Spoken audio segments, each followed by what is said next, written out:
Hey, beautiful people. It's 11/25/2012 at 10:03 in the morning.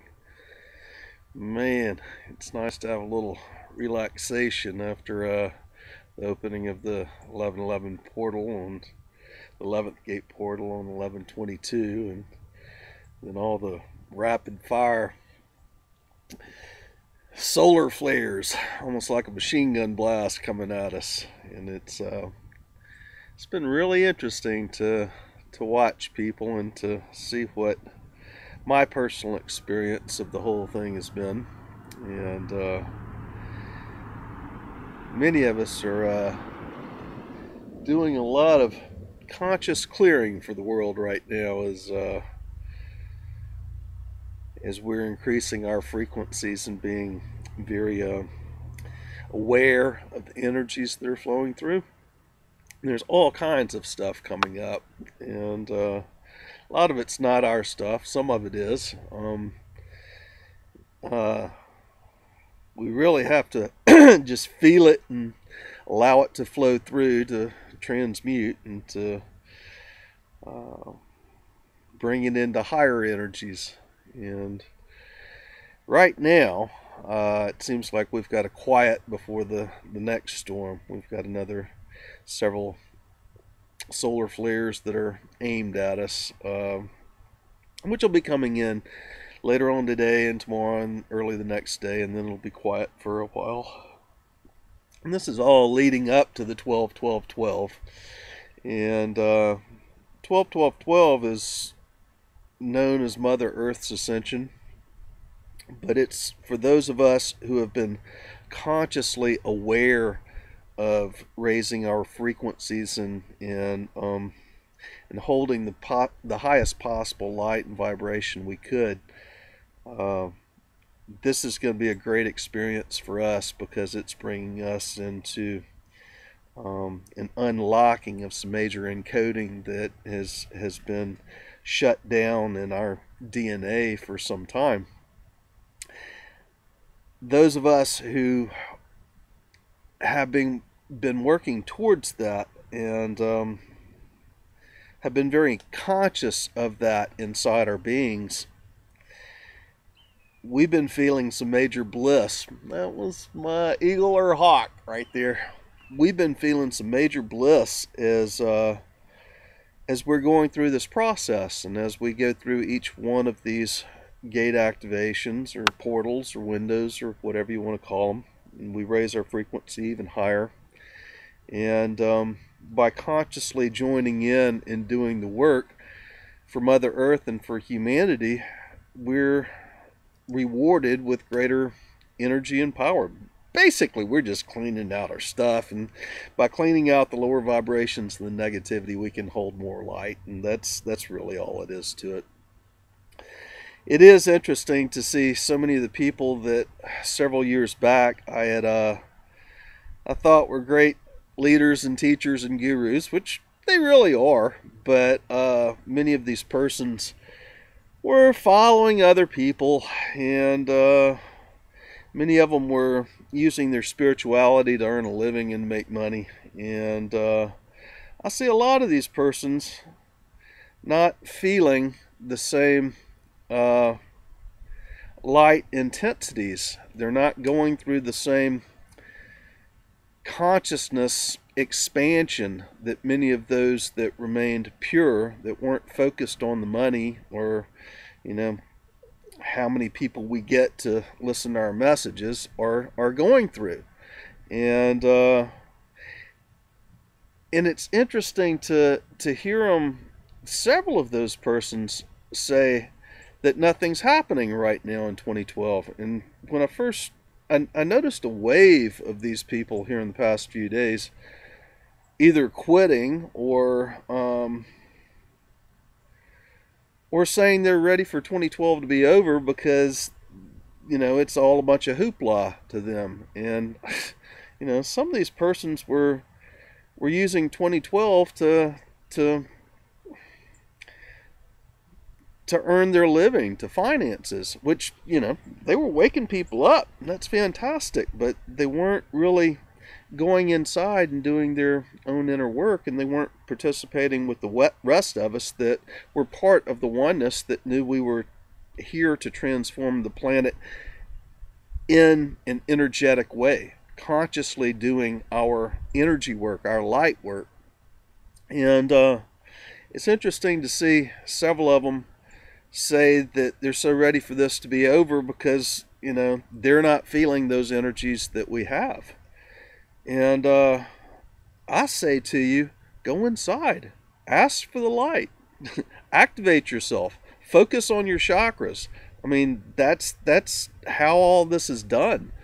And that nothing's happening. Only somebody that's not experiencing that which the rest of us that are activating ourselves would say.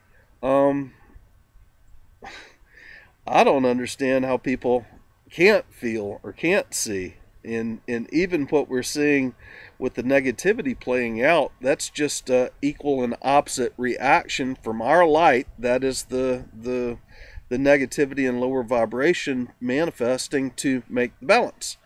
And you know, it's so obvious to me and to so many of us that are going through this process that it really surprises me to see those which I really thought of as great leaders during this time say nothing's going on, say that, you know, they don't feel what we're feeling.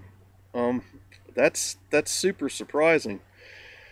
I had a friend of mine, Lisa,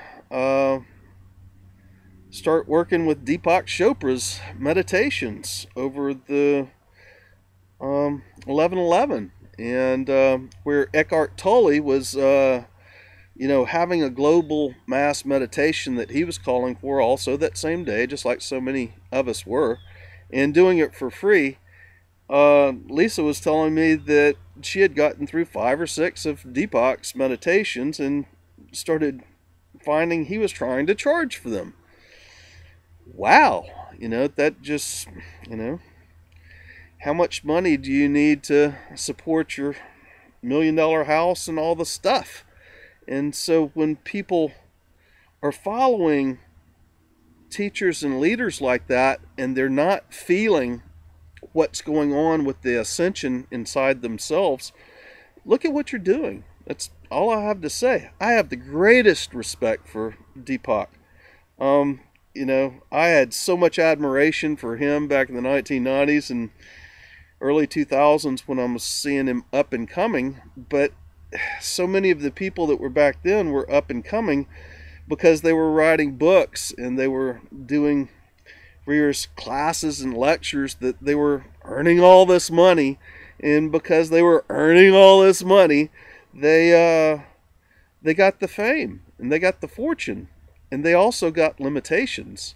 And you know, I would think that that might be something that each and every person who is saying they're not feeling anything but they're participating might want to look at. Maybe there's something missing in what you're being taught, and maybe you're looking on the exterior for it, and instead of going inside and realizing your own mastery, because you already are a master. You already are enlightened. You just have to uncover it. You've got to get rid of all the negativities and all the lower vibrations that has kept you in check on the light quotient that you hold within your field. That's all there is to it. And it's not a difficult thing to do. And the other thing that you have to do is you have to shift your consciousness from the duality and plurality of the brain, the ego, the brain, not the mind. You have to move the mind, your consciousness, from there and into your heart. And the more you do that, the more your light field expands, and the more in tune with who you really are is, because that is the focal point, the balance point of all the chakras, and the focal point where your consciousness truly resides. That's where the oneness is. And to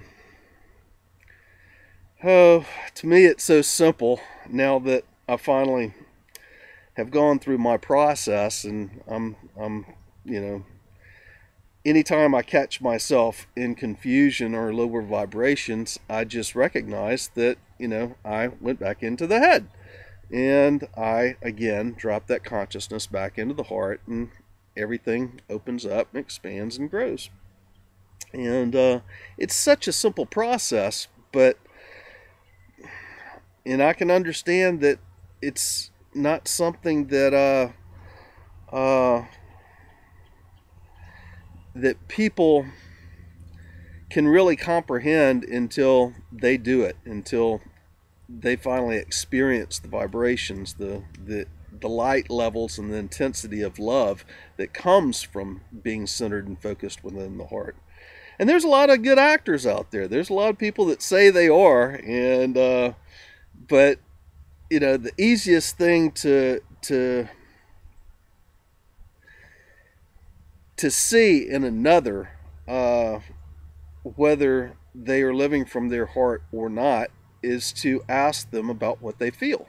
If they are living in a perpetual state of bliss, like I used to say, a perpetual cosmic orgasm, never ending, then they are probably truly in their heart. If they are just happy and all that stuff, but you see them having all these problems and issues, I'd take another look at that, especially if I was going to be following somebody and believing that they know what's going on, because it's obvious when somebody has made it to their heart, their symptoms, their expressions, their ways of being, it totally shifts. It's like a totally different world. And I don't know how to express it better than that at this point. That's just what's coming up for right now. Man, the sun is really moving south. We are getting close to the end of this year, and we've got the lunar eclipse coming up in 3 or 4 days, and then soon after that we've got the 12-12-12, and that is going to be a huge activation point, not only for Mother Earth, but also for unlocking the DNA encoding of so many masters on this planet, taking us to the next level. It might not be such a great instantaneous awakening for humanity, for the unconscious collective. That might take some time still. It's my opinion that there's going to be so much light on planet by December 21st, 2012, that subconsciously the activation process is beginning for the human collective. Now, are they going to instantly be awake and aware? Who knows? We're just going to have to wait and see. I sure would like that, but I also know that the awakeness, the awareness, and the levels of light that I've experienced, well, just the levels of light alone that I've gone through in my activation process, you cannot just handle that kind of force coming into your body right off the bat. It would kill you. It's like grabbing a hold of high power wires and going zzz, and I feel turn up the heat. And I know a lot of people that are really going crazy with that because they are still in their heads. They're not feeling it, they're thinking it. And that goes back to the same thing I started this vid with so many persons who I thought were teachers that are not feeling this that we are feeling. And I ask you guys, come on, join us. Learn to shift your consciousness from your head to your heart. Learn to realize that you are a master. You don't need any other beings or channelings to follow. You've got all the information you need right inside your heart. It's within your light encoding. And you've got to make that choice, that consciousness choice, that conscious choice that you want to feel it, that you want to experience it, that you want to activate yourself, enlighten yourself, activate your chakras, and to unlock the encodings in your DNA. Anyway, that's the end of this vid. Love you all. Bye for now.